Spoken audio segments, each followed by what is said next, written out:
दोस्तों yes bank की बात करें यहाँ पे चौंकाने वाली खबर निकल के आ रही है। यस बैंक के ऊपर जीएसटी डिपार्टमेंट ने पेनल्टी लगाई है। क्या है पूरा मामला, उसको समझने की कोशिश करेंगे इस वीडियो के माध्यम से। दूसरी तरफ यस बैंक ने क्वार्टर 3 की तैयारी कर ली है और इसी को लेकर ट्रेडिंग विंडो क्लोज करने के लिए इनसाइडर ट्रेडिंग के लिए मैसेज यहाँ पे आ चुका है। एक्सचेंज पे इसकी जानकारी दी गई है, इसको भी समझेंगे इस वीडियो के माध्यम से। रिजल्ट की संभावना बन चुकी है, कैसा रिजल्ट रह सकता है। इसके अलावा अगर आप देखें तो फ्राइडे को हमने स्टॉक के अंदर काफ़ी शानदार तेजी देखी है, जबकि बैंकिंग शेयरों में ज़बरदस्त गिरावट का माहौल था। ये क्या इशारा कर रहा है? तो जो बड़ी डील हुई है उन डील को समझेंगे।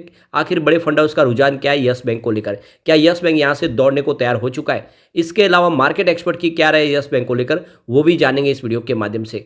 क्या इस समय में यस बैंक में इन्वेस्टमेंट करना चाहिए? लेकिन फ्रेंड उससे पहले अगर आप पहली बार हमारे चैनल पे आए तो चैनल को सब्सक्राइब कर दीजिए, एक बेल आइकॉन दबा दीजिए ताकि जब भी नया वीडियो बने पहला नोटिफिकेशन आपको मिले। वीडियो पसंद आए तो लाइक से जरूर कीजिए।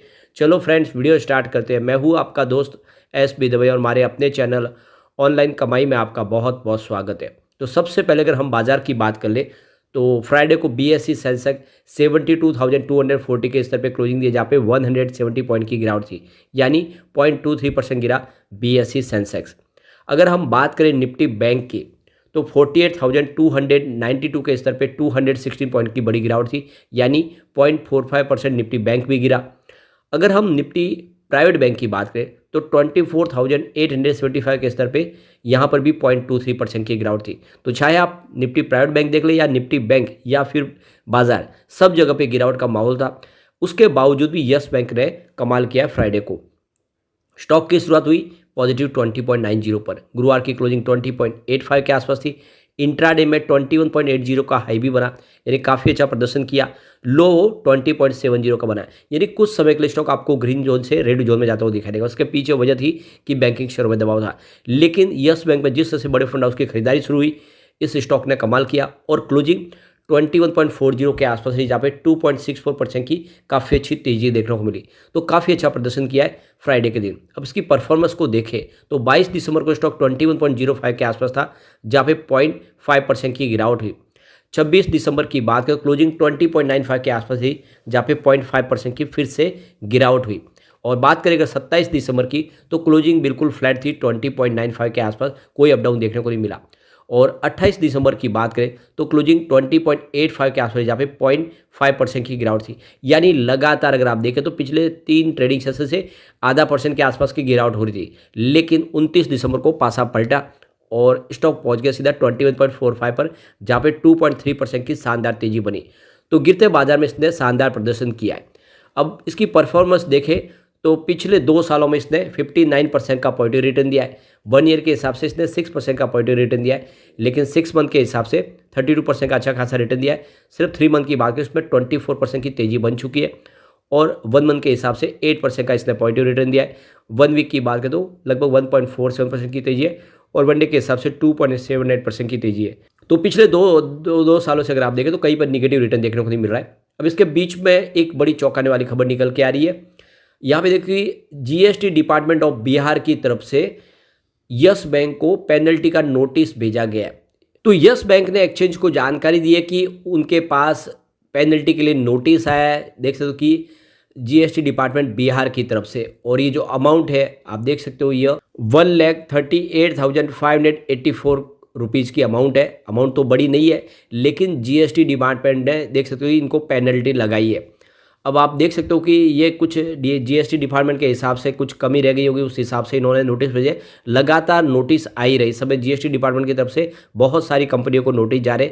इससे पहले देख सकते हो कि सुजलॉन एनर्जी को भी राजस्थान सरकार की तरफ से और गुजरात जीएसटी डिपार्टमेंट की तरफ से भी नोटिस पेनल्टी के भेजे गए। तो यहाँ पे यस बैंक को यह बिहार डिपार्टमेंट सरकार की तरफ से जो नोटिस आया जीएसटी का, यह आप देख सकते हो इसकी जानकारी एक्सचेंज को साझा की गई है। लेकिन उनका कहना है कि यह जो नोटिस आया या फिर पेनल्टी जो हमारे पर लगाई गई, उससे हमारी जो ऑपरेशनल एक्टिविटीज है उस पर कोई ज़्यादा फर्क नहीं पड़ेगा, हमारा बिजनेस वैसे ही चलेगा। ये यस बैंक ने इसकी जानकारी दे दी है। इसके अलावा जो अपडेट और निकल के आ रही है, यस बैंक ने अपने क्वार्टर 3 की तैयारी कर ली है और इसी के लिए यस बैंक ने अपनी ट्रेडिंग विंडो को क्लोज करने का फैसला किया है। तो 1 जनवरी 2024 से ट्रेडिंग विंडो क्लोज हो जाएगी। अब इनसाइडर ट्रेडिंग हो नहीं पाएगी। तो सेबी का जो रूल्स है उसके तहत इसको रोका गया है। यानी सेबी के रूल्स के तहत एक बार जब रिजल्ट बन जाता है, उसके पॉजिटिव निगेटिव पहलू समझ में आ जाते हैं, उसके बाद में जो कंपनी से संबंधित लोग थे उन सबके लिए ट्रेडिंग विंडो क्लोज होते हैं, चाहे बोर्ड के सदस्य हो, कंपनी के एम्प्लॉयज हो या फिर प्रमोटर ग्रुप से, सबके लिए ट्रेडिंग विंडो क्लोज है। और ये ट्रेडिंग विंडो तभी खुलेगी जब रिजल्ट डिक्लेयर हो जाएगा, उसके 48 घंटों के बाद में नॉर्मल ट्रेडिंग शुरू होगी। तब तक के लिए ट्रेडिंग विंडो अब क्लोज कर दी गई है। अब यहाँ पे इसके रिजल्ट की बात करें, रिजल्ट बेहतर रहने की उम्मीद पूरी है। आप देख सकते कि रेवेन्यू इनका सितंबर 2022 में 6,406 करोड़ के आसपास था, जो सितंबर 2023 में बढ़ के 7,981 करोड़ के आसपास पहुंच गया। और लगातार हर क्वार्टर में रेवेन्यू बढ़ रहा है, कहीं कोई गिरावट की संभावना नहीं बनी। और ये अच्छी बात है, इस बार भी रेवेन्यू बढ़ता हुआ दिखाई दे सकता है। प्रॉफिट की बात करें तो सितंबर 2022 में 160 करोड़ के आसपास था, जो सितंबर 2023 में बढ़ के 229 करोड़ तक पहुंच गया। लेकिन जून काफ़ी शानदार था बैंक के लिए, 347 करोड़ का ज़बरदस्त प्रॉफिट होता। अगर इस बार प्रोविजन कम रखा जाएगा तो फिर प्रॉफिट बढ़ने की उम्मीद हो जाएगी।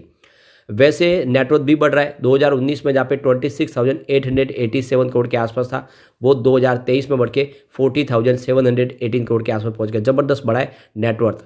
अब पिछले 4-5 सालों की बात करें तो 2020 में बैंक को 16,433 करोड़ का भारी भरकम लॉस था और उस समय बैंक डूब गई थी। लेकिन आरबीआई ने इसकी कमान एसबीआई को सौंपी और आप देखिए बैंक फिर से शानदार प्रदर्शन करने लगे। पिछले 2 साल से प्रॉफिट में 2023 में 736 करोड़ का प्रॉफिट हुआ। इस बार उम्मीद है कि बेहतर रिजल्ट रह सकते हैं। अब यहाँ पे कुछ बड़ी डील हुई है, उन डील की तरफ से चलते हैं जिससे समझ में आएगा कि आखिर तेजी का वातावरण कहाँ से बन रहा है। तो यहाँ पे देख सकते हो कि सुबह 9:51 पर 21.10 की प्राइस से 17,57,000 शेयरों की बिकवाली हुई। तो फिर 9:53 पर 21.15 की प्राइस से 18,25,000 शेयरों की एक बड़ी खरीदारी और हुई। फिर 9:54 पर 21.20 की प्राइस से 20,43,000 शेयरों की एक खरीदारी और हुई। उसके बाद 10:12 पर 20.90 की प्राइस से 16,15,000 शेयरों की बिकवाली हुई। तो उसके बाद 11:09 पर 20.95 की प्राइस से 23,68,000 शेयरों की फिर से एक बड़ी खरीदारी हुई। फिर 12:10 पर 21.05 की प्राइस से 21,21,000 शेयरों की एक बड़ी खरीदारी और हुई। फिर 1:32 पर 20.95 की प्राइस से 26,17,000 शेयरों की एक बड़ी खरीदारी और हुई। फिर 2:05 पर 21.15 की प्राइस से 30 लाख शेयरों की एक ज़बरदस्त खरीदारी हुई। उसके बाद 3:20 पर 20.80 की प्राइस से 23,68,000 शेयरों की एक बम्पर खरीदारी हुई। तो ये आप क्लियरली समझ सकते हो कि बड़े फंड हाउस ने जम के खरीदारी की, बिकवाली काफ़ी कम है, जो इशारा करे कि यस बैंक में एक शानदार तेजी की संभावना बन रही है। उसके पीछे वजह है कि एफआई पिछले 2-3 ट्रेडिंग सेशन से बाजार में लौट के आए और एफआई का निवेश यस बैंक में आता हुआ दिखाई दे रहा है और इसी वजह से तेजी का वातावरण बना है। अब यहाँ पे देख दो कि प्रभुदास लीलाधर की तरफ से इस यस बैंक के स्टॉक में खरीदारी की सलाह दी। उनके हिसाब से 21.20 का जो ब्रेकआउट इसने दिया है, अब यहाँ पे पॉजिटिव संभावना बन सकती है।